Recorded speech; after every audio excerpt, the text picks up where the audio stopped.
మాజా కోసం cool drink షాప్‌కి వెళ్ళకుండా మన ఇంట్లోనే ఈజీగా ఇప్పుడు చేసేసుకోవచ్చు.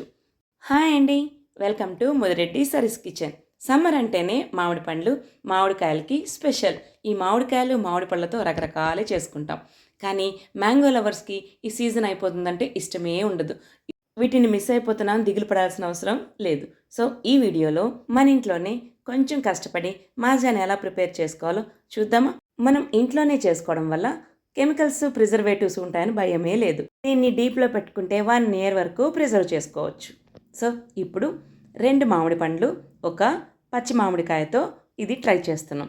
ఇందులో ఏం కలుపుంటారో ఏమో అని భయం లేకుండా హ్యాపీగా మన ఇంట్లో వాళ్ళకి సర్వ్ చేయొచ్చు. మనం తీసుకున్న ఈ పచ్చి మామిడికాయకి 2 మామిడి పండ్లకి తోలుని శుభ్రంగా పీలర్తో తీసేసుకోండి. ఏ కొంచెం కూడా తొక్కు అనేది ఉండకూడదు.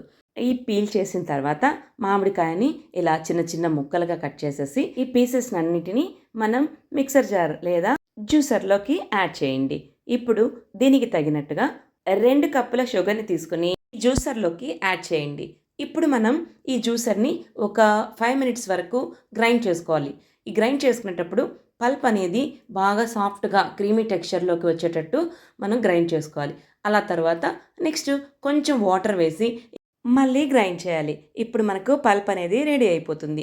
దీన్ని అడుగు మందంగా ఉన్న గిన్నెలోకి ట్రాన్స్ఫర్ చేసుకొని ఒక హాఫ్ వరకు నిమ్మ చెక్కని పిండి స్టవ్ మీద పెట్టి ఒక 5 మినిట్స్ వరకు ఇలా తిప్పుతూ అడుగు అంటకుండా మనం మజాని హీట్ చేసుకోవాలి. ఎందుకంటే స్టోర్ చేయాలంటే ఖచ్చితంగా ఇందులో ఉన్న వాటర్ అనేది ఇంకిపోవాలి.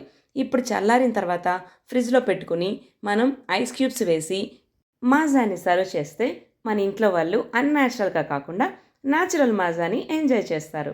ఈ వీడియో మీకు నచ్చుంటే మన ఛానల్ని ఫస్ట్ టైం కనుక చూస్తూ ఉంటే సబ్స్క్రైబ్ చేసుకోండి. మీ ఫ్రెండ్స్ అండ్ ఫ్యామిలీ మెంబర్స్కి షేర్ చేయండి. మీ లైక్స్ అండ్ కామెంట్సే నాకు మోటివేషన్. మాజాని ఎంజాయ్ చేయండి. మరో వీడియోతో మళ్ళీ కలుసుకుందాం. Bye bye.